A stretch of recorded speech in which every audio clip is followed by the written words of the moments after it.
We continue with the elimination matches, everybody. Battlefield of Eternity is our first map in the best of 3. Aging Curve is playing against JinA Ward. So JinA and his boys over on the red team side. We are at the Korea tournament, officially called the Healing League, the second season. We had the first one in 2023. And yeah, it's just amusing. I just told the story on stream for everybody that watches on YouTube right now. When I lived in Korea, I lived there for 3 years casting StarCraft 2. And it was really amusing because once that you can read Hangul, it's amazing how many words they just take from English and, you know, just write them with Korean letters. So at the beginning, when I started to learn a little bit of it, I wanted to always order my coffee when I go to a coffee shop in Korean. And so after I was finally able to properly read and write in Hangul, I went to a coffee shop and then I started reading the menu up there. And cafe latte, cappuccino. And I was just sitting there and I was like, okay. I was like so looking forward to ordering, you know, my coffee with a proper Korean word. And then I started reading it and I realized that it was just the English word with a Korean pronunciation. And I was just like, damn.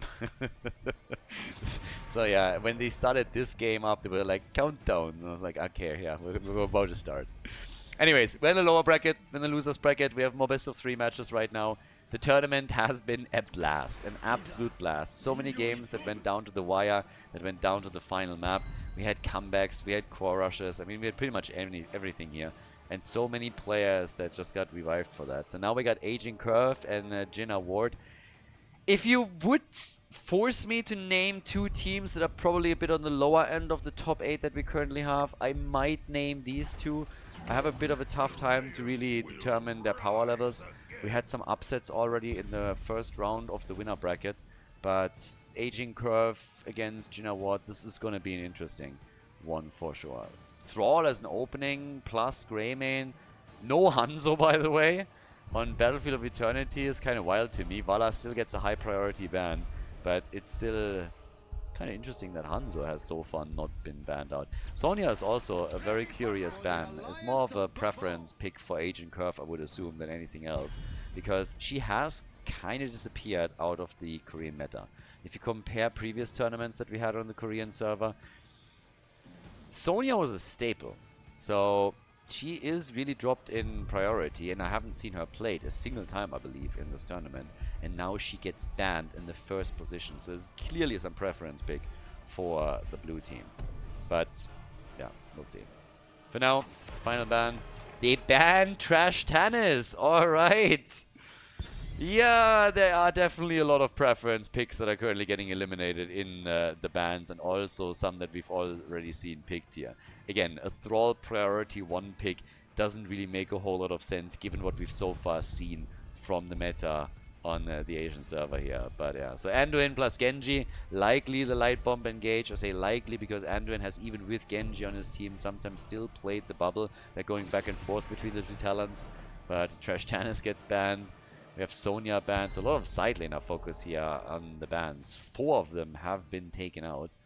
And now on the left side, let's see what Aging Curve is going to put to the front line. And also what we're going to get for their heals. Still assuming that Thrall is on the side lane. He could of course be also in the 4-man, and they could drop another melee into the mix very easily. I guess they will make the decision on the final pick. Rhaegar and Diablo. So now the only question is really, will Thrall be the only side laner, and will he be then be at the top lane, or is he going to be part of the 4-man that would allow him, theoretically at least, to also go into Trash Lightning? But yeah, we'll see what exactly they decide to do here. Depends a little bit on what the red team is now taking. So JinA Ward now with JinA himself, and they need a side laner. They need more damage, and they go for Chen and for Hanzo. Yeah, Hanzo was very much neglected so far, but gets picked regardless towards the end of the draft. Really surprising to me, since he is one of the best damage dealers against the Immortal on BoE. So, yep, they lock him in late, but they grab him. So the Shimada brothers are now united on the blue tier, on the red team side, whereas the team on the left has their final choice. They could go with Chen, Murden on the front 4 triple front line, and well, they decide to run it with Sylvanas. Battlefield Eternity Map number 1, we're in the elimination match. We're in the first round of the loser bracket here at the Korea Cup. So let's head straight into our first map between JinA Ward and Aging Curve. First game of the best of 3. On the left side, the blue team with Diablo and Thrall at the front. Thrall deciding that he is going to sit on the side lane, so he's going for Trolling Thunder. We got Sylvanas and Greymane for damage against the Immortal and the opponent's team. And then Rega picked by the blue team for all those heals. On the right side of the map, the red team, JinA Ward with Jin on Chen, so he'll be running the side lane against Thrall. We have Hanzo and Genji, so both of the Shimadas for the red team, and then Murden and Anduin to round out the draft. First the guy that can't grow a beard, and then the guy that has probably the most majestic one in the entire game. And off we go! Top lane, Chen is actually sitting at the side here for just a moment, just in case he's needed, but is very quickly then making his way towards the top of the map and will face off against the War Chief. Alright, so down here, attacks also coming. We have Rega with the Colossal Totem, and over on the other side, Chen has already started things up with the Eye of the Tiger. So, with that, we now have all the way up at the top, Thrall doing his thing. Yeah, actually pushing Chen already back a little bit, and down at the bottom, of course, the attacks are also slowly coming together. But then again, here comes the Soul Shield for Diablo. Careful from Genji. Diablo gets that wall stun going, then yeah, a bit in trouble. I feel always baited a little bit. I already had the same feeling when I casted the first series with Aging Curve. Their main tank is called Cho, and I'm sitting here the entire time sitting, where the hell is Gull? Like, where's Gull? What is Gull doing today? And why is he not here? They should really just once, to make people happy, pick Cho'Gall. These days, very few still do. Specifically when we have no draft restrictions. If you're talking Meta Madness, then of course it's a different story. But in the context of this tournament, not really a thing. So yeah, I feel baited every single time. It's not only that he's called Cho, he's also caps locking it. So it's always there. I mean, look at it. It's always right there in your face. You can't unsee it. It's always there, like Cho, Cho, Cho, Cho. And you're like, okay, if you're baiting me, then where's Gull? What's happening? Like, why are you not playing him? You could delight the audience here. You could delight me a little bit, but instead, no. You're just like, you're just baiting us. So, unacceptable if you ask me. Anyways, Camps are being attacked. They're moving in for the bottom of the map now. Diablo already trying to bully people a bit, but he also eats tons of damage, and they will have to fall back. They have no chance of sustaining themselves through this. So, yep, that's the first one taken. Chen still at the top. Gets a yellow card for the tint, by the way, on the skin. If you already go War Master, the black and white version is just the best one. That's not even an opinion, that's just fact. That he apparently misclicked. That's the only explanation that I can come up with. Feral Resilience for Thrall. No stacks on level 4 for him. So we have Green Jesus in the game. And the first objective is coming up. It is party time. So, not a single kill yet.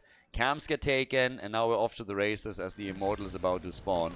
We could still apply a bit of pressure at the top lane against Thrall. Haven't done any of that yet. And here comes the attack for Immortal number 1. So on the one hand, you got Sylvanas, Thrall, and Greymane for damage. On the other side, it's Hanzo that could even solo this, but he's going to get some assistance from Genji in particular. And right now, it is the red team that is absolutely crushing the halftime show. I mean, murdering it. Absolutely murdering it. So they come in, they take that out, and now we're having them in a position where they could walk away with that massive shield on the first objective.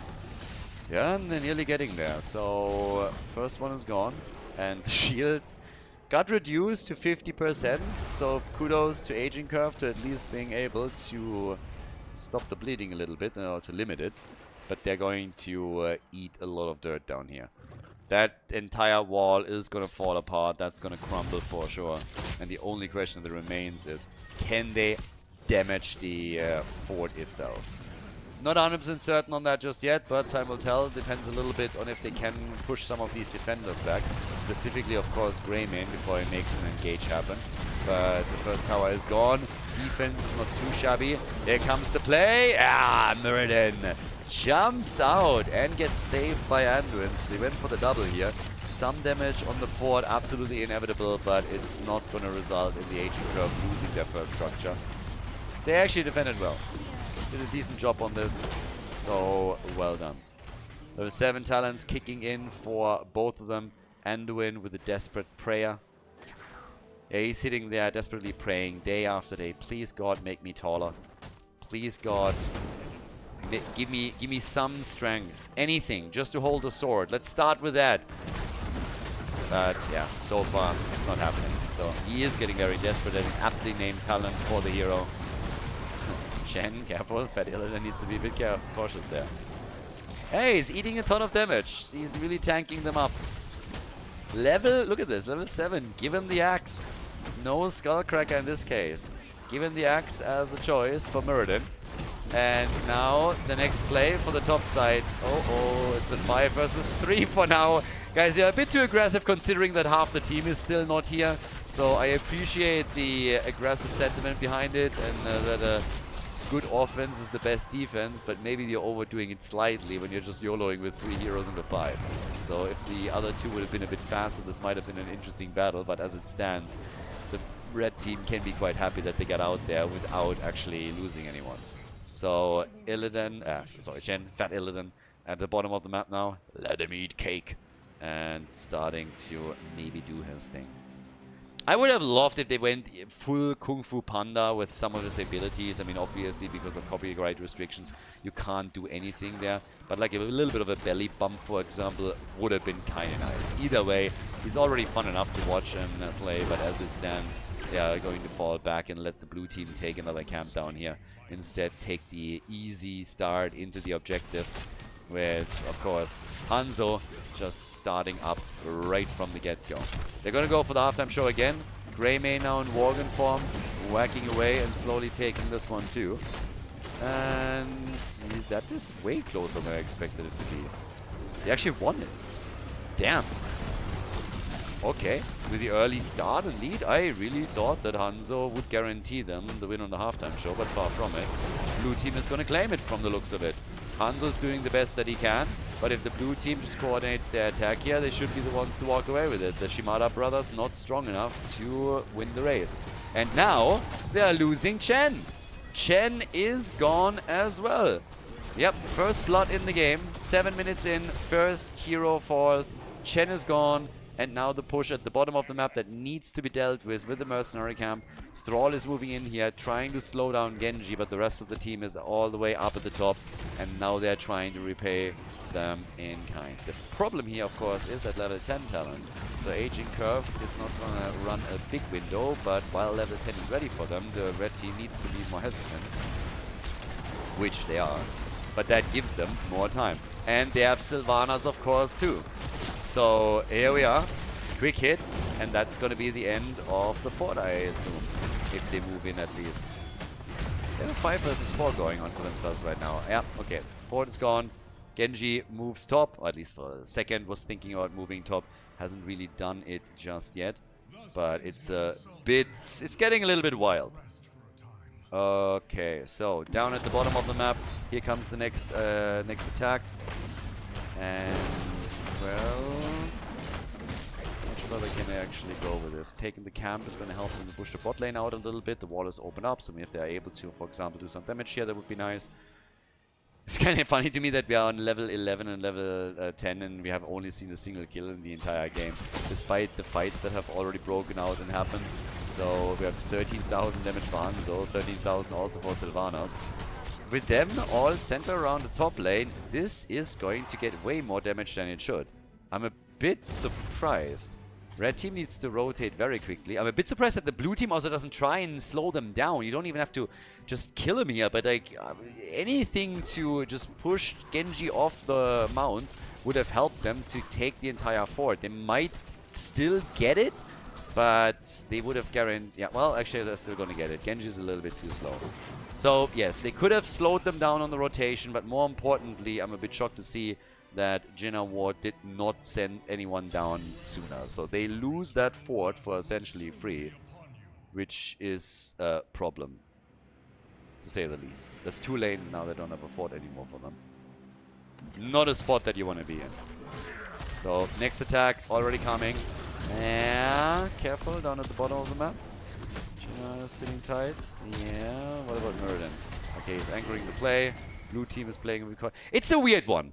Sometimes they're going all aggressive into fights where I thought, well, why exactly are you engaging here? That wasn't quite worth it. And then in other cases, they are moving into a battle or towards one, and then just on the last moment, they're like, nah, wait, you know what? Actually, I'm going to jump back out. This is not going to be something that we're going to fight for. So now we have the halftime show victory, this time again for the blue team. And JinA needs to realize at some point that they won't be able to win a single Immortal race here. At least not if it's an even playing field from the start. So they have to be the team that comes in, wins a team fight, and then goes for the objective. Anything else is going to result in them getting destroyed. It's just what's going to happen. So here comes the Hanzo arrow, but very, very short one as well. Interestingly enough, the blue team is defending. I don't understand why. They have the faster race. They're defending well, but why do they defend in the first place?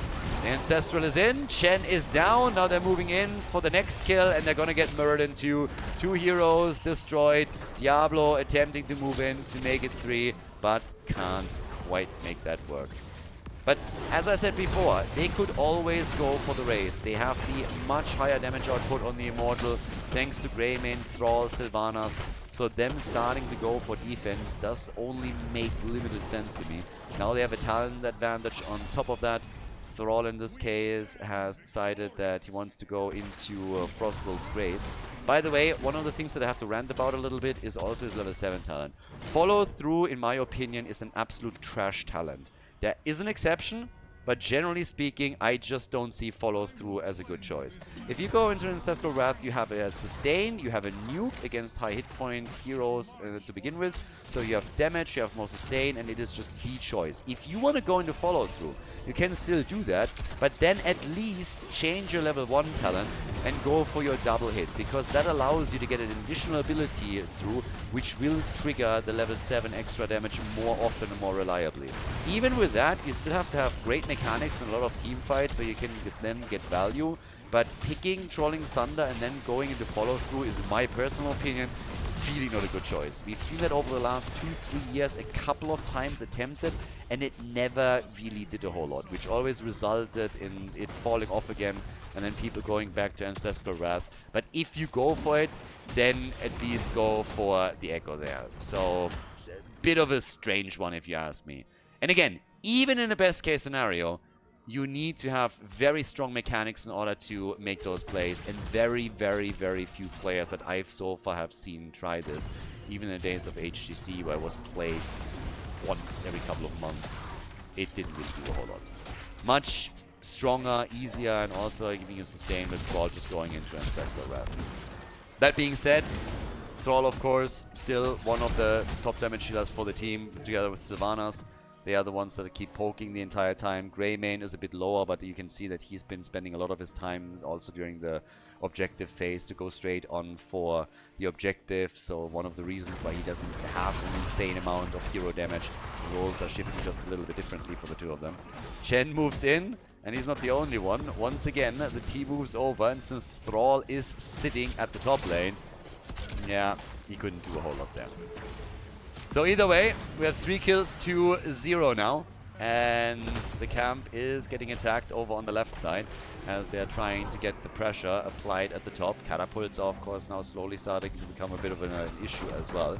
13 minutes in, not scaling insanely, but let's say the mercenary camp here pushes the wave towards the wall on the keep, then catapults could still become a problem. Now we have of course Bronzebeard Raging. He has level 16, so advantage on the next objective is already getting pretty big here. We have the next objective coming up. With that, level 16 talent advantage.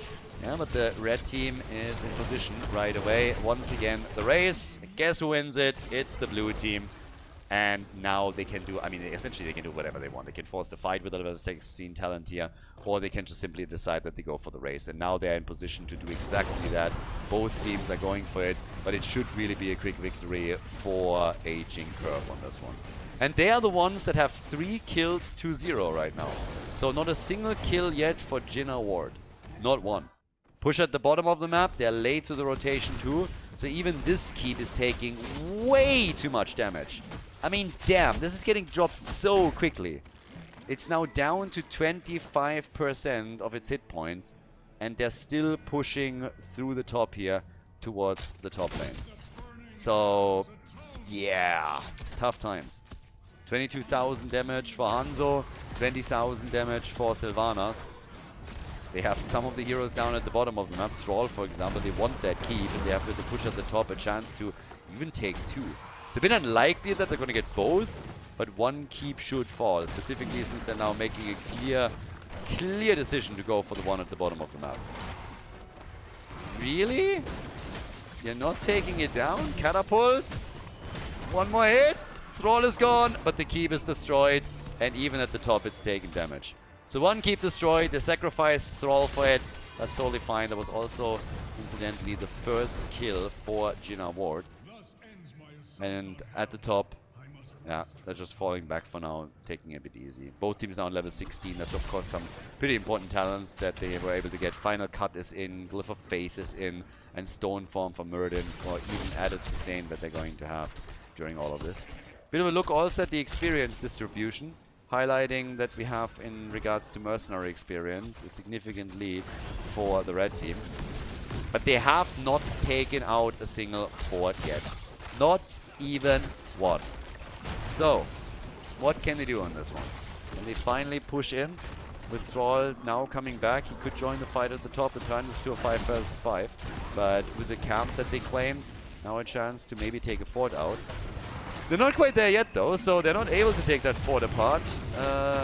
But the attacks over here still happening. Yeah, Show is now starting to move in too.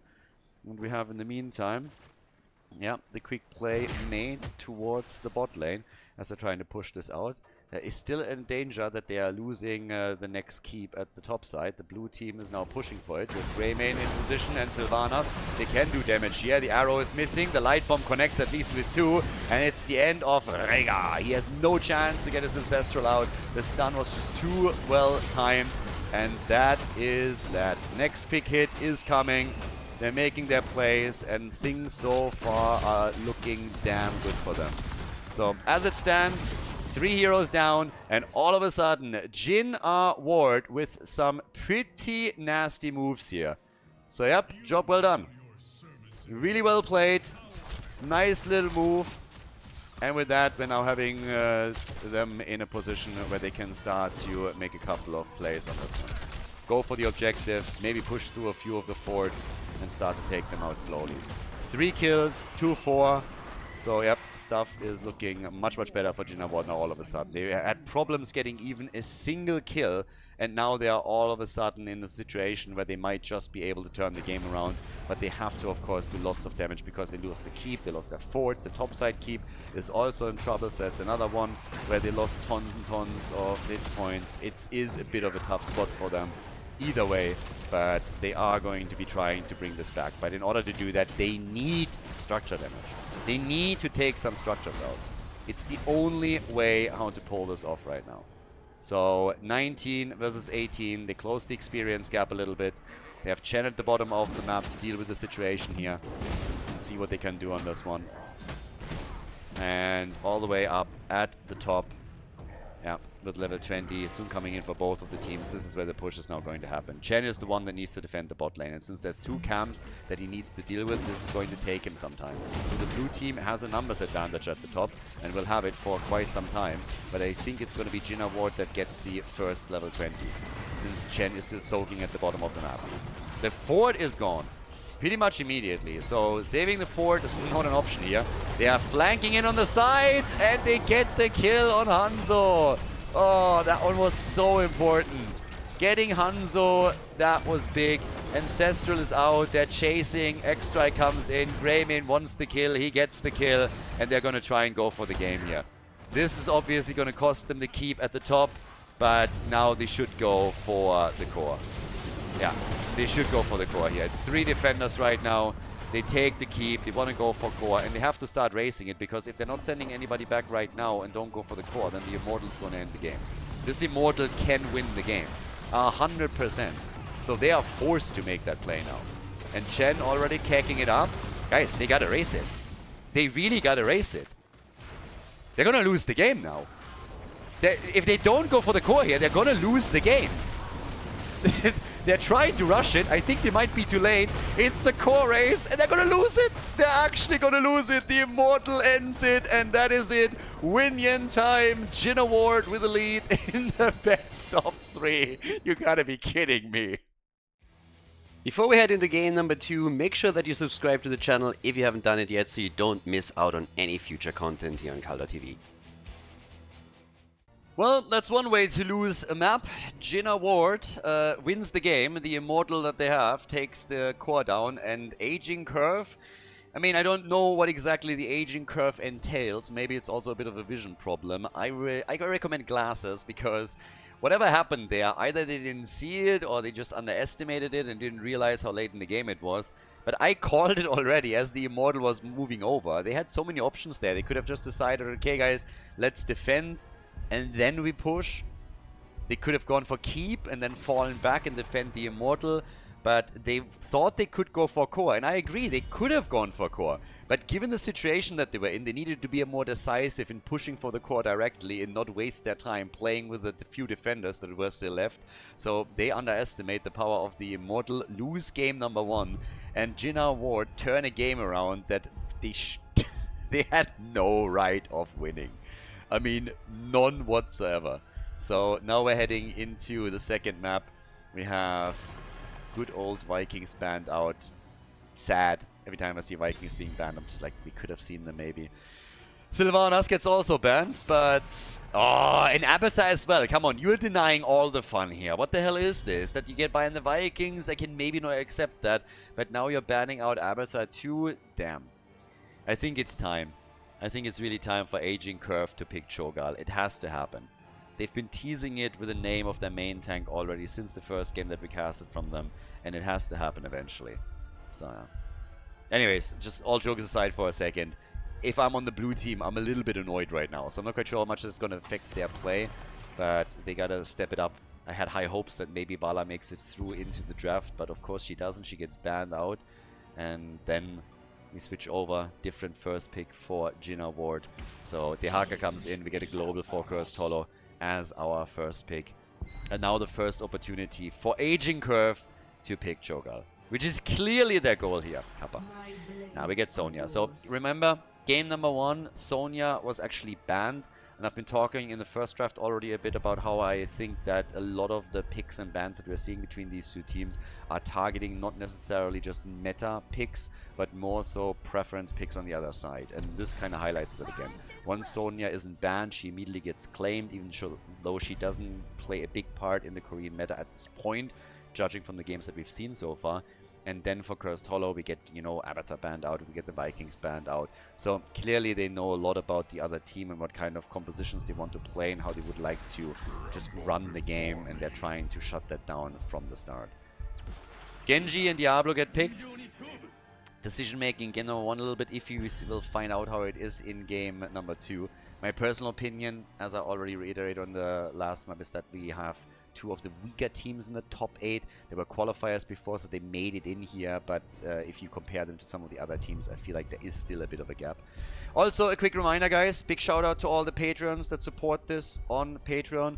People ask me oftentimes what the best way is to support the channel here. This is definitely it. So if you want to check that out, you're more than welcome. Patreon.com/Khaldor. It's the one thing that honestly allows me to cast, for example, tournaments like this one. We have a totally different time zone here. Also for viewers, a lot worse. And still a lot of time commitment, of course. Then also with the editing for YouTube and everything to cut out breaks and cut all of this together. So wouldn't be possible in Heroes of the Storm without the support of people there. So if anybody wants to support the channel there, that's the best way to do it. Again, I'm really bad at posting updates, so it's not something where you are all of a sudden getting massive amount of updates or anything. I suck at Instagram, I suck at Twitter. Anything with social media is always a bad one. But it allows me to still keep the Heroes of the Storm coverage up. And of course also do things like spoiler protection on YouTube, which otherwise wouldn't be possible because it heavily affects the algorithm and kind of kills it. So big shout out to all the people that already support the channel over there. Very much appreciated, and without you guys, this wouldn't be possible. Gray main and white main. So now we got Junkrat, Sonya, and Greymane. So essentially like 3 where you have damage dished out. Still missing our main tank. But on the other side, Anduin gets banned, so no Light Bomb engaged. That one's out. Kind of sad we don't see more Stukov, honestly. Here comes Brightwing and Ricky Hanzo.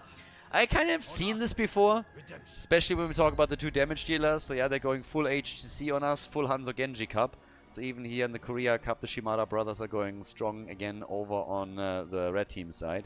So JinA Ward is trying with the same 2 damage dealers that they ran on the last one. And here we get a Nubarak together with Sonya. Ladies and gentlemen, the stage is set. Curse Toll is our second map. JinA Ward going up against Aging Curve. Game number 2! Still having some trouble wrapping my head around that the Immortal won the first game for them. On the left side, now with a chance to tie the series up, we have Sonya, Nubarak at the front, Junkrat and Greymane for damage, and Whitemane is played for all them heals and sustain. Over on the right side, JinA Ward with a lead in the best of 3 and the chance to close out the series. Don't forget, this is the lower bracket, the loser's bracket. Whoever wins here makes it to the next round and the loser is sent packing. We have Diablo de Haka for the frontline blocks, for the stuns, the CC, Genji Hanzo for damage, and then Brightwing for heals and of course also utility. So off we go. Here's the opportunity. Which team is going to be able to claim victory on the second map? Are we now going to see the 2-0 clean sweep from JinA Ward? Or are we going to have the big comeback potential from their opponents? That's essentially the question that has to be answered here. But yeah, after game number 1, I can only assume that the red team, or sorry, the blue team is a little bit unhappy about how things went and is now going to be looking for revenge. But yeah, can they pull that off? We'll find out in just a couple of minutes who's taking the lead on the second map. Sonya is now locked into a 1 versus 1 at the top lane, as you can see here. And down at the bottom of the map, we have essentially, oh, there's an attempt to get a kill, but the shield comes out. Brightwing is also ready to help out, so all good. Well, maybe a little bit dangerous for Genji for just a moment, but in the long term, not really a big deal or an issue. So with that now, we're having also all the way top side. Still this little play being made here. And yeah, can they go for another quick kill on this? Nah, not yet. Sonya's still fine. Again, she was banned in game number 1. Definitely a preference pick for their solo laner. And now, after the 1 minute mark has passed, all that we're getting essentially is just a little move over towards some of the camps, trying to claim them quickly, get some mercenaries onto the lanes, and a bit more pressure thanks to that. So far, no kills. Not really a whole lot happening here. Just going through the normal motion. Siege Giants have all been taken as well, so nobody is holding anything back here. For example, the first tribute is going to spawn at the bottom of the map, and traditionally the team that has their Siege Giants at the top lane then slows it down a bit and takes it later, but we don't see any of this. They're just picking everything up right at the beginning in order to make their plays, and the attacks still happening over here as we are through the middle, seeing the blue team push for the first tower in an attempt to take that down already. So some damage being done here. Nothing too insane, but slowly and steadily, you know, trying to claim those small edges that will eventually mount up to a bigger lead. Now with level 4 talents, we got Magic Spit in again. Whitemane with Martyrdom after going for Pity the Frail. First tribute, as announced earlier, is spawning at the bottom of the map and is now coming in. So we'll see which team starts to get objective number 1. I personally have my eye on the red team. I want to see if they are able to now have a bit more of an impact in the game. It felt always on map number 1 that they were playing from behind and had to react to whatever the blue team was doing, until Aging Curve kind of misread the situation and essentially defeated themselves, if you're honest about it for just a moment. So now I'm down here. Yeah, Greymane is already moving in. God, gets stunned out by Diablo immediately. Has to fall back. And everyone still sitting tight. Now, there is the Dehaka factor at the top. So Dehaka top side is the one that eventually might make a move down to the bottom of the map to turn it into a 5 versus 4. So this could happen. And over here, okay, attack is already coming in. What about Nubarak? What can they do there? Yeah, 7 versus 7. So now they have the level 7 talent kicking in, as they're still looking for the first kill and for the first tribute. It gives us also Quicksilver bullets. Greymane is poking them out as best as he can, and the blue team is starting to really take control of the space around the tribute. At the top, Dehaka with a lick against Sonya. Nice! Big hit. Sonya with a very nice return here. But that was a very cool move from Dehaka, and boy, he gets the kill! He gets the solo kill! JinA himself, the captain of the team, with a big solo kill against Sonya. Nicely done. Moves down to the bottom of the map now that it doesn't need to hold the top lane any further, and that one was big. Results in him getting a kill, them getting first blood, and now them also getting very likely the first tribute. Or not. So far the interrupts are still happening here. But, yep, another grenade connects. Boah. That is annoying as hell. We need a double channel or something here. So even with that 5 versus 4 situation, the blue team is able to stall out the tribute. We're already at level 8. And nobody has been able to take a tribute. Sonya is at the top, Dehaka is now moving into the middle and then will rotate towards the top side again. It was a very cool move, but it didn't do enough for them. If they can stall this until level 10, I guess eventually the red team would claim it, just simply because they're going to get the earlier level 10 here, and fighting into that would probably be a little bit suicidal, but it is also still going to take some time. So by now we're having again Whitemane gets attacked, but Diablo, is he going too deep? Yep, he's gonna die. They cannot get that counter kill. They pressure Anubarak, but it's not enough. And at the top, Dehaka now against Sonya, trying to go for another solo move, but he's not able to pull that off. And it is time for the red team to give up the tribute.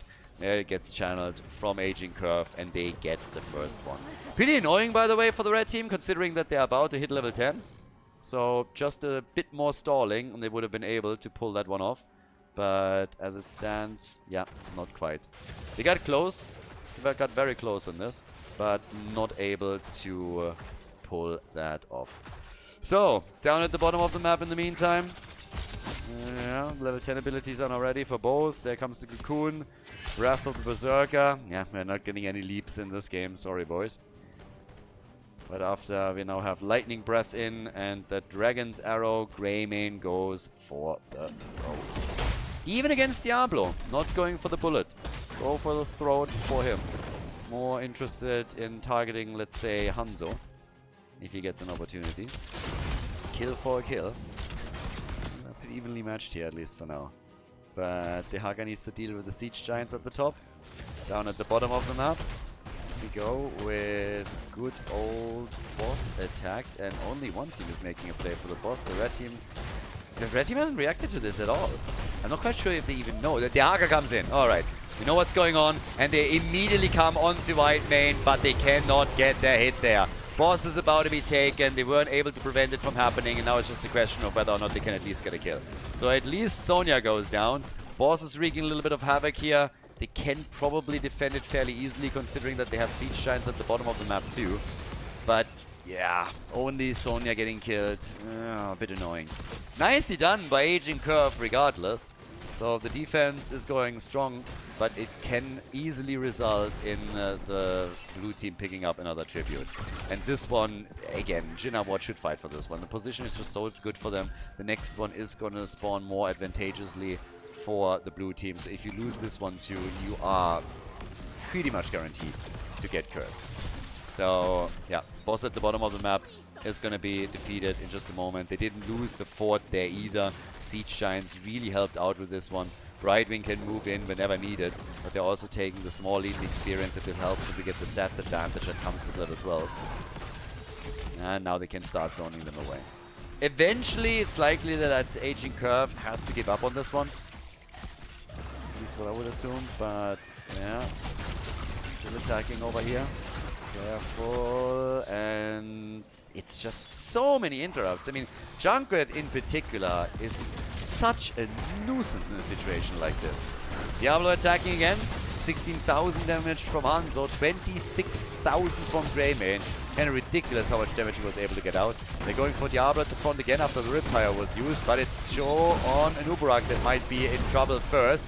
Hanzo arrow, Genji, Diablo! Greymane is gone, so is Whitemane, and they go for Sonya. It's a triple, baby! 3 heroes eliminated, the boss still up, they immediately move on for it. They're about to get level 13 talents too, but that was a huge team fight for them. Diablo was close to dying, then gets the lightning breath out. Hanzo's arrow just locks down the choke point, and they get 3 kills on this. Nicely done. 5 kills to 1 overall. Boss gets taken as expected. Level 13 talents are in, and now JinA Ward with some momentum in this game. Could start doing some damage at the top lane fairly easily. And then, of course, the next question that is there immediately is what else they can pull off in regards to their talent advantage, to the level advantage. They seem to be focusing on the camps on the map more so than anything else. But at least some extra damage done now here with the help of the Haka and the boss. 13 talents on both sides now. Down to the bottom of the map. The next tribute is spawning. This time the position much better for the team on the left side, for the blue team. Depends a bit on how much time they need for the boss, but with Siege Giants and everything lined up quite nicely, they're able to defend this easily, so they can start to go for their tribute. Currently it's an even split. Each team has 1, but this is going to change for sure right now. So Genji still pushing this. Once again, Sonya with a bit more spin to win. And Ubarak. They were hoping to go for Sonya, I suppose. Anubarak gets poked a little bit, walks right into that stun. They're starting to control the space here. And there is still that level advantage. Not a talent lead, but the level advantage at least. And they could get the Haka in, but they're not fighting for this. The Haka, is he making a move? Yes, he's coming in right now. And gets the isolation pretty much immediately onto Sonya. I'm not quite sure if she was even hit with that. I think she was. But yeah, they get zoned out, and that's the second tribute for the red team. That is actually pretty impressive. I did not think that it would be able to control the space this nicely, but they used again Hanzo's arrow and also the choke point to their advantage and zoned them out here. So nicely done, I gotta say, well played. And with that, we now have 2 tributes to 1 in favor of JinA Ward, and a big opportunity to make some plays. So now, first of all, quick attack at the bottom, nice displacement here for the Siege Giants, so they get taken out. And now the move towards the tribute that could spawn the first curse in all of this. So, yeah, let's see what we're getting. At this point, we have, yeah, mid lane pressure. We're having 5 kills to 1 right now. We're having Diablo in position and 16 kicks in. Guys, this should be a curse. By all rights, this should be a curse. You have a 16 talent advantage, you have the stats advantage, you have the early position around the tribute too. Is the blue team... They're not even fighting for it, and neither should they. So here comes the curse, and now the question, how much damage can they do? This is really where they need to start to do some work. Genji at the top alone can do this very easily, doesn't even need the rest of the team here. So yeah, he just jumps in, grabs that, can take the minion waves out. The rest of the team can rotate to the rest of the lanes and take a couple of forts. I mean, this one already down. I personally would have expected Genji to just stay a little bit longer to get the next minion wave and the experience that comes with it. I feel they're losing a bit with him not doing that. They can of course still take the structures down, which is important, but there was no real reason to not get the XP in that situation. So, yeah, next attack already happening, and they take this one out too. So that's 2 forts gone, and I think they probably had it. This is exactly what I mean. Diablo comes in, takes a quick hit on this, and then they are rotating down to the bottom of the map where the Haka is already preempting the next wave as well. So with that, they're slowly starting to get there. They're coming in, claim the bottom fort, and well, that's that. Blue team is cursed, and it's now dissipating. Alright, so that was a big objective. 3 forts destroyed, still a level ahead. Aging curve pinned down a little bit, and the boss is up again, so immediately everybody is eyeing it. Everybody's sitting there like, could maybe make a move there. Yeah, I guess you could. 28,000 damage puts Genji in the driver's seat on the red team. 32,000 for Greymane. Uh-oh, careful. Diablo low, but gets away. Brightwing got shut down. And that arrow is going far and wide. So, yep. That arrow is flying and flying and flying. Probably hitting South Africa or something. I don't know. But now we have still the lead in XP. Blue team consistently trying to posture around the boss a bit. I would not be surprised if at some point they are attempting to sneak it and to try and go in for it. Especially with Greymane, they're of course pretty fast on that. But yep, there they come again. Genji sniffs it out, knows what's happening. Dehaka's at the top. And how are they playing this now? Diablo's making a move. They're trying to stop them, but there's only 2 heroes. Brightwing is coming in. I think they're gonna lose too much here. Lightning Breath, big damage, but again, the rest of the team isn't there. If Hanzo's arrow was ready, they might be able to make a play, but now they're just YOLOing in for no reason whatsoever. That costs them their main tank and a damage dealer. The boss will be taken, and here's the momentum for Aging Curve. They're still poking with 3, but what are you thinking you're gonna accomplish here? Seriously, what do you think you're going to accomplish in this situation? Diablo is back. Now it's a 4 versus 5 at least. They're low. Hanzo gets the arrow in half a second. Hanzo, arrow, and Dehaka dead. The arrow is in, but it's just so scrappy. It was so scrappy. They were wishful thinking, seriously. In their head, they were able to delay it with Diablo, Genji. The rest of the team rotates in. That the big play happens.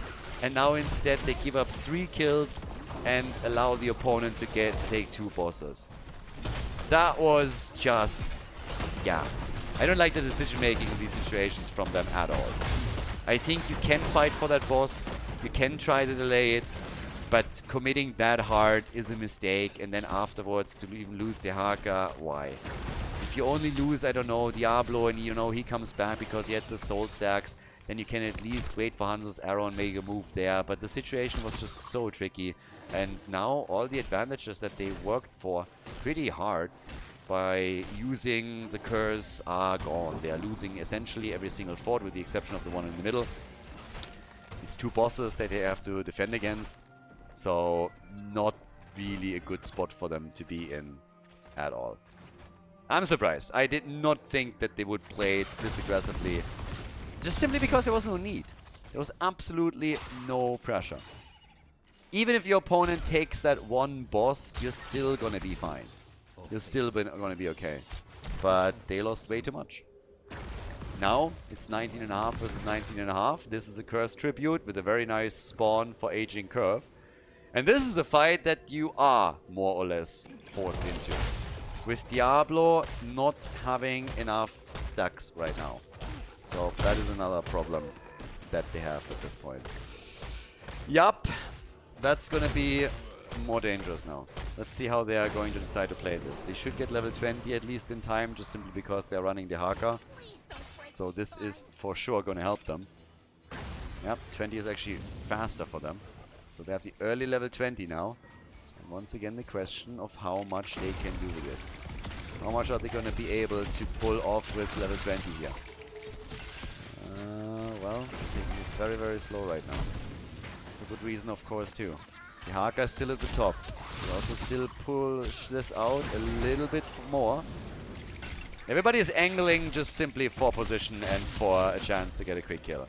They don't want that curse. Dehaka is trying to escort catapults to the top and pressure the keep. So that somebody has to retreat there. Eventually he has to move in. Sonya gets interrupted. Cocoon is out. They're pulling the trigger here. Dehaka needs to come in. And he's already too late. Brightwing is gone. Isolation against Sonya. They're still engaging. The arrow is good, but it's not good enough. They don't have the damage here right now. So now they're getting chased. And Team Aging Curve is about... Oh, maybe? Whitemane... You are kidding me! Whitemane surviving is an absolute meme here. With her surviving, this is a real problem. With her dying, they could have maybe made a decent defense happening. But now they might even lose the game here. Look at this. Whitemane is so low, and then Genji just doesn't kill her. I think he had it. I think he could have killed her. Didn't. So now the keeps are falling, and Aging Curve is likely going to take this one. Erst hatten sie kein Glück, und dann kam auch noch Pech dazu. 20 versus 20.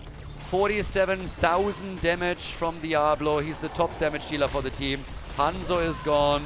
All the lanes get pressured, but this is likely gonna be it. The core falls. It falls quickly.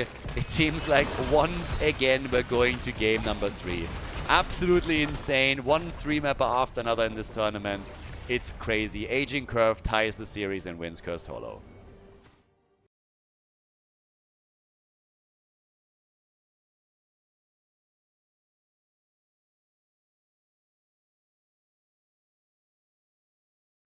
Garden of Terror, map number 3. Once again, we're going the distance. It seems to be the theme in this tournament.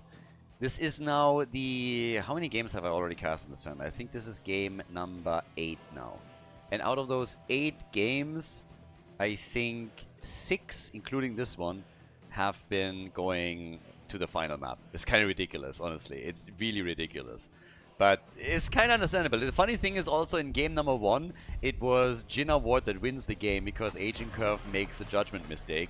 And now in game number 2, I think you can make an argument for the same thing happening to the blue team. So, sorry, to the red team. So it's kind of wild. It's another big map, so they're again banning out the Vikings. I'm personally a little bit curious to see if that also means that they will use the same ban pattern, just generally speaking, as on the second map, because that would mean Abathur gets banned again. So we'll see if Abathur gets the axe next. And now Sylvanas gets banned. Last time they went then in on Vala as a second ban. This one interests me right now. I'm very, very curious about this one in particular, to just see if they're gonna go for the Abathur ban once more. And if Abathur doesn't get banned, as it hints at an Abathur player on the side of Aging Curve and then playing that style, I would love if that would actually happen. But first he has to go through the draft. And he does! Rhaegar gets banned. Okay, so Rhaegar banned. Abathur is now technically up. I suppose this is gonna be a Valar ban. Bit surprised that they are running the timer down like this. They already kind of did it when they were talking about Sylvanas, but now they've banned last time Vala here. And quick reminder, despite us casting this many games now already in this tournament, we've only seen Vala make it through the ban phase once. One single time. And here's the ban. This is... Okay, this is a little bit of a side tangent. It's nothing against the players, by the way, even though it might sound like it a little bit. This is one of the reasons, I believe, why also MOBAs like Heroes are oftentimes a little bit unpopular. Well, or less popular than they should be. The draft takes a huge time period compared to the actual game. And if you have situations like this where it's very clear who's going to pick what they're banning. I mean, it was clear from the beginning they're banning Vala. I don't think for a second that they were actually discussing this.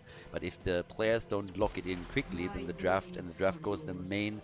like the longest period that it can be quite annoying. Whereas if you have teams you know that are picking faster once that they made their decision, it speeds things up quite significantly. The reason why I also say this is because when I, for example, look at YouTube videos, it's very, very clear that there's tons of people that either skip a draft completely or they're just simply coming in and saying like, well, I skip parts of the draft. So it's the most unpopular part of any game that you have coming up. At the same time, if you don't include the draft, a lot of people are going to get very, very mad about it. So drafts in MOBAs are always a bit strange because they're really taking away from the potential game time. I mean, you have to draft, of course, a team, but it's always a question on how long the drafts are, how long those take, and specifically also how long the draft lasts in comparison to the game itself. I like that Heroes reduce the game time significantly and makes them faster, but then of course in relations the draft seems to be even longer than normal. Just a little bit of a side tangent, since this was a perfect example where it was very clear what they're going to end up banning. Now we get Greymane, we get Johanna. Greymane for camps, the Garden of Terror, always fantastic. Then in the meantime we have Sonya and Whitemane. And talking about the drafts, at some point I actually already thought about if I just skip the drafts completely and I simply take a screenshot, for example, of the final, draft picture and put that in front of every single game on YouTube videos. I edit those anyways. Obviously when we're doing live streams, that's a whole different story. There you would have to change the actual way the game is being played. But when it comes to editing videos for reruns, editing videos for YouTube, at times I really ask myself, would it maybe even be beneficial to just come in, take a screenshot of the draft at the end and not include the entire thing? Might actually at some point test that out. So yeah. Anyways, again, a little bit of a side tangent on this one. So we now get the double pick for the blue team. We have Sonya, white mains. Again, that's Sonya preference pick. Tychus is now coming in. Muradin at this point is also up at the front. So with Sonya, you have the spin to win on all of the camps. Whiteman is, of course, something... Again, there are clear preference picks that they have. Whiteman, they picked her already on Cursed Hollow. They're picking her here, too. They really want to play this. Sonya, it's the same thing. So you have to try and think about what are you going to get rid of when you are banning against a team that where you know it's not just straight down the meta line, but they have some preference picks that they care about. Ana and JinA, so nano boosted Ring of Frost potentially. Even if it isn't the Ring of Frost, just the ability rotation alone is already going to do work here. And then on top of that, we're now having the final pick for Aging Curve. They still need a bit more range damage. Well, they could also go for a melee damage dealer, I suppose. But Garden of Terror is our final map in this best of 3. One team is going to be eliminated here. The other one moves on to the next round to, I believe, face off against Team Easy Girl, if I'm not mistaken. And here comes Abathar. We get him. Abathar is in the house. He didn't get banned this time, and they play him. Ladies and gentlemen, the slug is in. Let's go. Garden of Terror, map number 3. The final map, Team Aging Curve on the left. Cho has once again disappointed us. We do not get Cho'Gall. No matter what we try, no matter how much we try to entice him here, he is just not picking him. Muradin this time for him. We're getting White Main, Sonya, and more importantly, we have Abathar. Abathar is in the house. Hail to the king, baby. Tychus gets played together with him. So we could see the copy. It's actually interesting because we don't necessarily have a perfect copy target for them. At least not one of the traditional ones. Over on the right side, we have, in the meantime, the red team with JinA on the Haka. Gets assisted by Johanna at the front. We see Greyman and Jaina for damage. And then you get Ana for potentially the nano boost here. I mean, she could go Eye of Horus, of course. But if you're playing Jaina, then you can expect that we're going to get a full boost on their end. Level 1, the Lingering Chill. We're getting Frostbite from Jaina. Also, Envenomed Nest for Abathar. So apparently they're going for a Toxic Nest build here. For a big map with heavy rotations and also lots of camps. This could get very annoying for the opponent's team. So, yeah, we'll see how they're going to play this one out. Yeah, could be kind of interesting. But anyways, with all of that said and done, we're now having a little bit of a roaming move between both teams here at the bottom of the map as they're trying to see if they can isolate somebody and get a quick and early kill. Lock that first blood in. So far, it doesn't really seem like that's going to happen anytime soon, but still here, Muradin. No CC in order to nail him down here. So yeah, that's not happening. Now they're still trying to make the play for Muradin, and actually they are aggressively going in since... Okay, so they want to aggressively take the opponent's mercenary camps away, and one of the reasons why they're doing that is because Abathar is playing for the other team. Abathar is in a spot where he can contribute heavily, but the problem with him is always that you are missing out on the additional hit point bar during fights. So while one team has 5 heroes and 5 hit points bars, Abathar can only support with Symbiote. And since in this case he also went for a more Toxic Nest heavy build, this just triggers attacks by the red team. They're trying to exploit that weakness in the early game before Abathar has his copy on level 10, and they move in to steal camps like the mercenary camp down at the bottom left away from them. And I really like that. I like that from a strategical point of view quite a lot, that they are just saying, okay, we can make that move right now, so let's make their early game absolute hell, try and take them on as much as we can in the early stages before Abathar is going completely bananas on us. So this is a pretty sweet little move that they just executed. They might follow up on that a few more times. You could see that happen again for sure. So yeah, it's going to be interesting how much they're going to do with that. Down at the bottom of the map, the first seed is now spawning. So at this point, the question of whether or not the red team is going to get aggressive for it, the position favors the blue team, of course, a bit. Yeah, and once again, a reminder, whoever loses here is out. That's the problem. Prolific Dispersal as your level 4 talent. We are in the lower bracket. The series is getting quite intense here. So, more hits happening. Now they're starting to come in for JinA. Interrupt is on. Ah, there's the quick Storm Bolt. And they're zoning them away again. Same play, same idea, same reasoning. You have Abathur on the other side. You're trying to control the early game. This is where your team shines and is going to be mega strong. After the copy, you have to take your battles if you are the team in blue, but you can still do a whole lot more, obviously. So, as it stands, we haven't seen a single kill yet. There's a bit of an aggression at the bottom of the map now against Greymane, and he gets killed, so Greymane is gone. And now the move straight over towards the bottom wall. Level 7 has kicked in. Bit of aggression here in the middle. Even Ana came through for just a moment.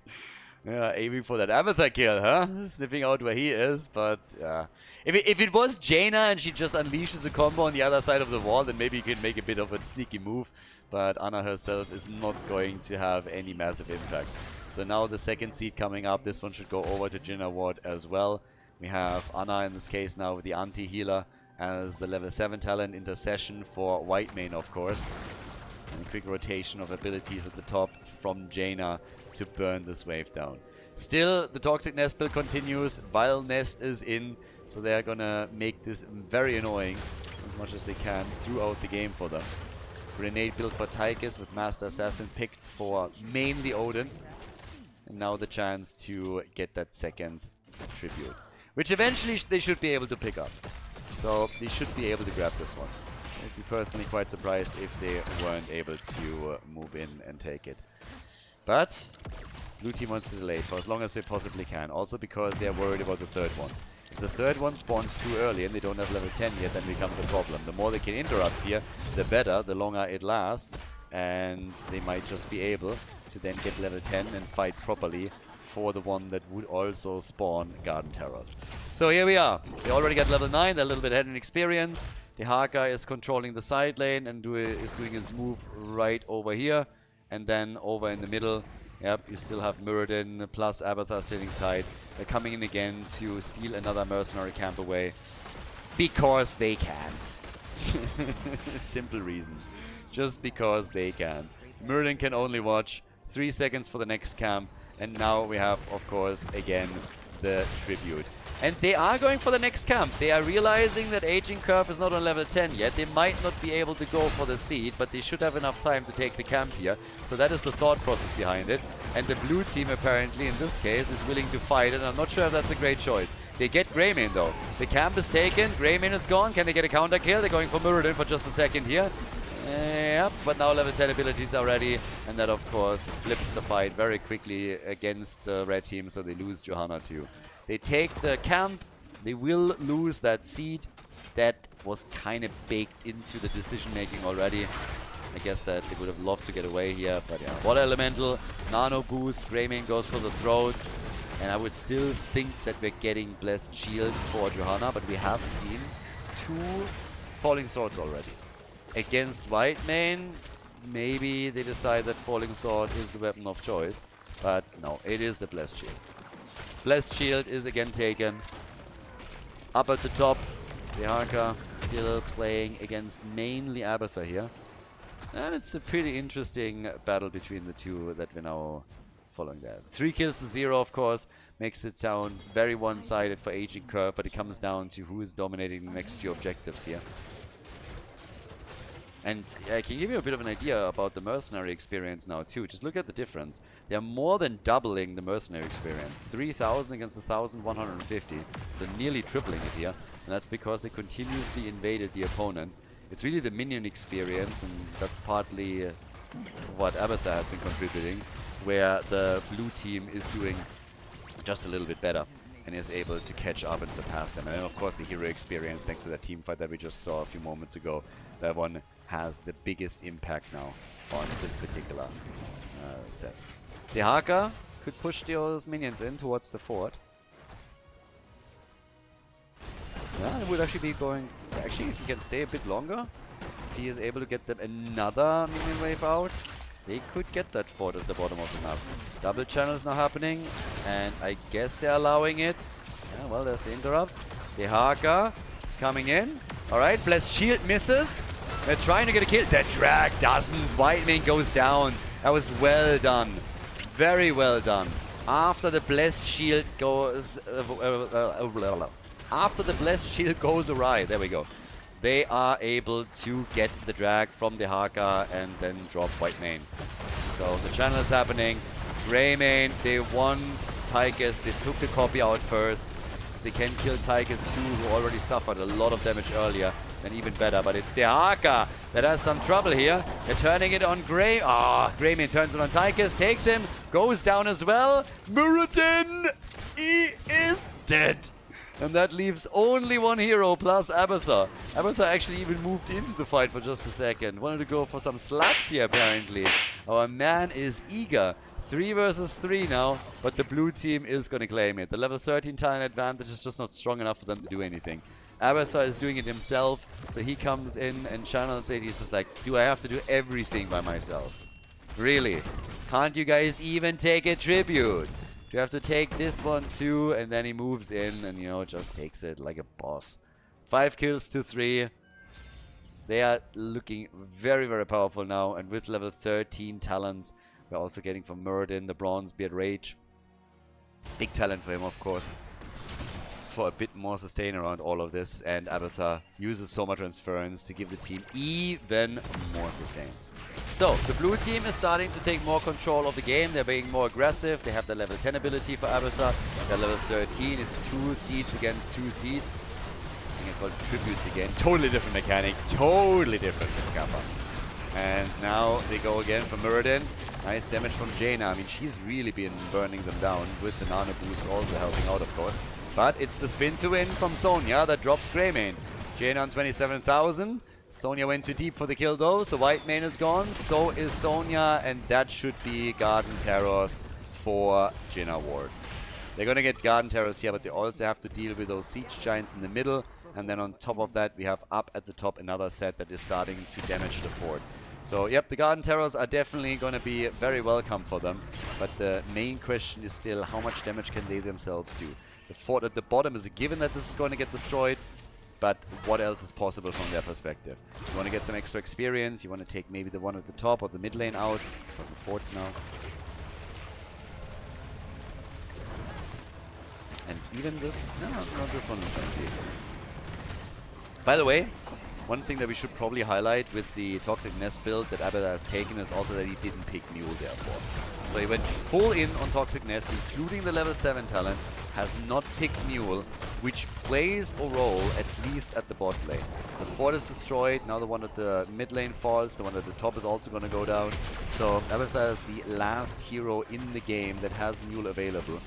And in this case, he decided to not take it. They're just playing around the Toxic Nests, and as a result, the first objective helps the red team now to get ahead in experience, grab level 16, and then on top of that, as you could already tell, take out the forts at the bottom of the mid lane. So, Cam is stolen again. I mean, at this point, it honestly seems like they have a subscription for this one. Every single time it's up, they just go in and claim it. So mercenary experience is heavily in their favor, but it also means that up at the top, the Haka was a bit alone and nearly got caught. He moved back in time though, so still alive and kicking here, but definitely in for a bit of a close call. And more camps are being taken. When it comes to mercenary control, they are absolutely dominating this. Mercenary control is very, very heavily in the hands of the red team. Once again, check out the experience here that they have on this. The gap is massive. It is absolutely massive. And this has effects on the map too. Another fort will now fall at the top very easily. The Haka can also escort some of them in and then global over. But now we have level 16 versus level 16 talents. And it's going to be a bit interesting to see how Aging Curve is going to try and bring this back. We have them with the Envenomed Spikes now on level 16. We're getting Dwarf Launch, and the grenade build has been completed with the Titan Grenade.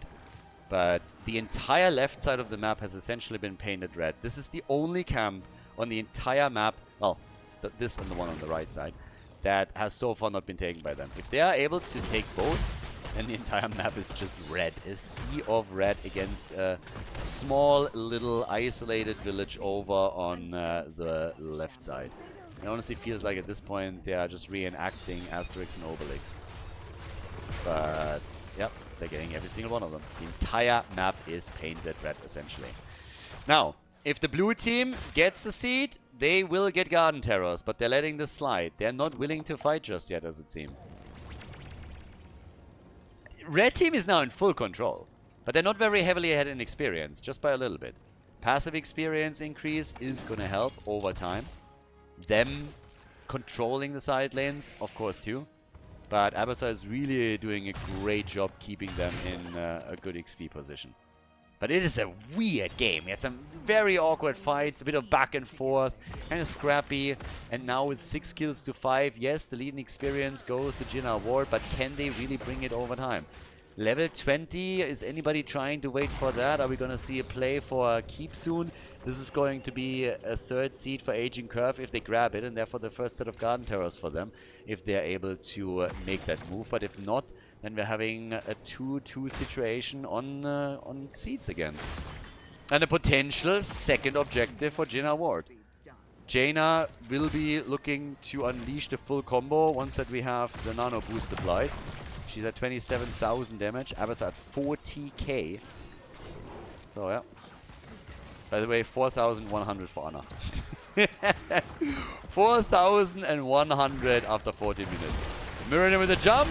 Mirrodin with the Stormbolt. They go for Greymane and they can't get it here. Jaina with rotations, abilities, damage, and they go for the copy of Abathur. The Sonya clone is gone within seconds. Within seconds. Big jump now by Mirrodin. And the follow-up from Tychus, who is able to just murder them from the back. 2 heroes taken out basically immediately. Jaina and Greymane, they both fall, and then Johanna gets killed.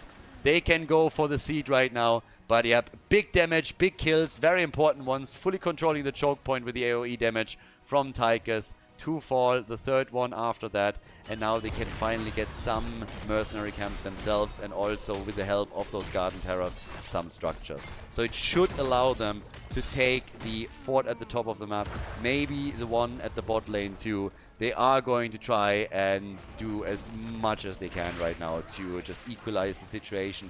Structurally speaking, they are pulling ahead in experience and lock in the early level 20.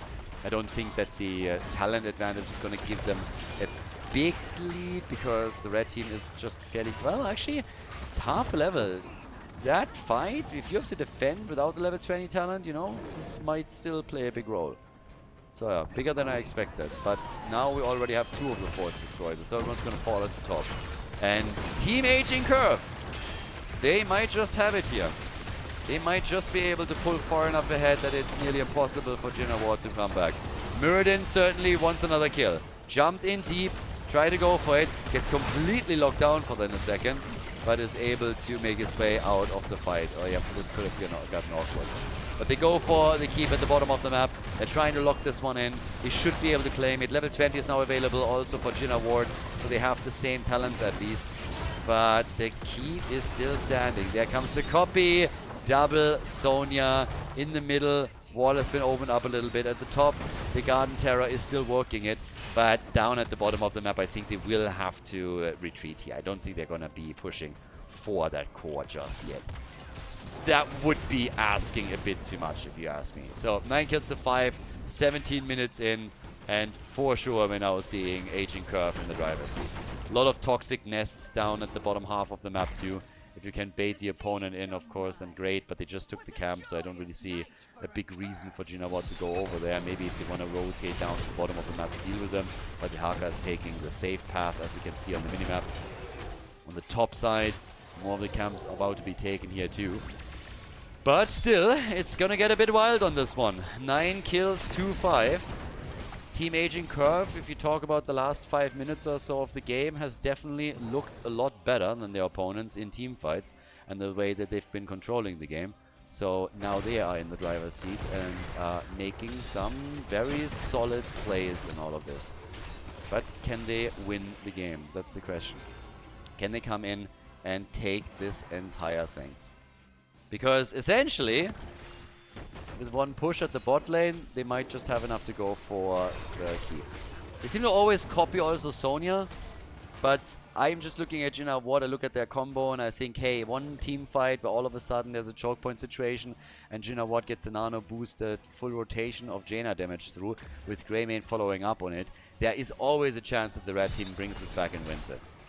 All you need is one good fight and one good start with the IOE damage really kicking in for you. If that's the case, then hell yeah. And let's not forget, we now have nano infusion right here. So that's also kind of nice for them. Plus Winter Mute, of course. And sustain or radiating faith. So there are a lot of tools that they now have that would help them in a wombo situation to take this out. But we'll see. Bottom of the map, they still have the Dehaka factor. Talking about the Dehaka factor. He misses. Oh, dodges the Stormbolt. Muradin with rewind. They wanted that kill, didn't they? They even give up the seed for it. They really, really wanted that kill in the 5 versus 4. I like the idea behind it, but that backfired. So them not getting Dehaka wasted a lot of their time, allowed for the second seed to be claimed by JinA Ward. And now that means if they are able to grab the next seed, then it is another set of Garden Terrors for them. Yup, that could become an issue. That could certainly become an issue. So, time will tell who's going to be able to win this. But this could get awkward very, very quickly. It's kind of fun. It's kind of entertaining, honestly, when you think about it. And, well, let's find out how they're playing this now. Because I want to see the next big team fight. I really want to see what they can do with JinA in particular. If they are able to just get a quick kill in. So far, they've only been playing around the front line. Blue team has been controlling choke points pretty nicely. They use Tychus in order to get the damage in there. And once that the red team falls back, it's a bit easier for them to do this. But this is basically the moment, because now the blue team is forced into a battle. If they don't want to go up against the Garden Terrors again, they have to make a move. Abathur is pushing with the Symbiote out at the top lane. But this one is big, big for JinA Ward, for the red team. So, everybody is angling. Muradin, you see, it's all about positioning right now. And Abathur, of course, in the timing of the copy is also going to play a big role here. Again for Muradin. He gets body blocked and he's just gone. He's just gone. Anas level 7 is kicking in for him here. Now they're going for the copy and they're taking the Sonya clone down. And that's going to be Garden Terrors. Nice damage at the top side keep at least. But it should still be... It's going to be fine. Even with the catapult locking in on it, if it does at all, the Garden Terrors will take care of it. The main question is simply how much can the red team now do? Can they end the game here? They need to at least take a keep down, but of course you want to do a little bit more than that. They have Garden Terrors in the middle. Muradin just getting murdered like he did was massive for them. He is going to be back in 24 seconds though. So Dehaka is pushing at the top as you would expect. He's also trying to dodge a little bit because they're not quite sure where exactly the opponent is. They haven't shown themselves yet. So Dehaka was at least initially not clear if he is good to go at the top lane. Yeah, and this keep should fall. Highly unlikely that they can hold this one. They're waiting for Muradin. Once that Muradin is back, maybe they're gonna try, but it's gonna get destroyed. 100%. But where do you go from here? Do you try and make a move for the core? Do you just move towards the middle? Seems like mid lane it is. Dehaka is still pushing at the top. So yes, the keep is lost, but that just ties them in structures. Now they have an opportunity to even pull ahead. At the top, in the middle, both lanes. 22 minutes in, 23 levels on each side. And Dehaka, yeah, is going to destroy the top wall here. Blue team moves over, and down here, Catapult is doing damage. Jaina rotate. Dehaka, hello? Are you serious? Dehaka got killed. Got caught and killed. Really? That sucks. I would have assumed that he's just mega careful here, but apparently not. Catapult does more damage to the keep. 22 minutes in. It hurts, but it doesn't hurt enough. And the blue team is looking to end the game at the bottom of the map. With Dehaka gone, they feel confident. I'm not sure if they should. Oh, they got big red button. It's a 4 versus 5. Ballsy choice. 4 versus 5, and they make their move here. Blinds are already being used. The shield is falling quickly. They got a lot of firepower. This is looking good for Aging Curve. Where's that comeback attempt? Yep, they're taking it. Aging Curve. 1 kill is all they needed. They move in for the core. They win the series. This is game. JinA Ward is out of the tournament, and Aging Curve moves on to the next round of the losers bracket. GG.